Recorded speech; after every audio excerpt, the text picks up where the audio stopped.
Geraniol is contributed by hop oils as one of several aromatic compounds.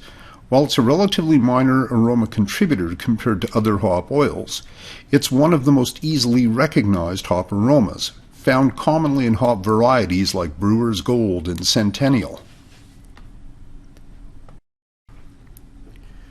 Geraniol is contributed to beer by the use of certain hop varieties that contain this common hop oil.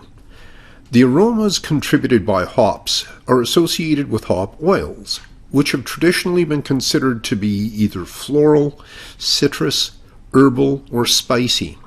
Over the last 20 years, hop producers have introduced new hop varieties featuring fruity aromas like melon, papaya, banana, peach, and coconut. Brewers can increase the aroma of geraniol through use of hop varieties such as U.S. Brewer's Gold or Centennial. Hop additions conducted in hot wort after the end of the kettle boil and dry hopping during or after fermentation have the greatest chance to retain geraniol aromatics.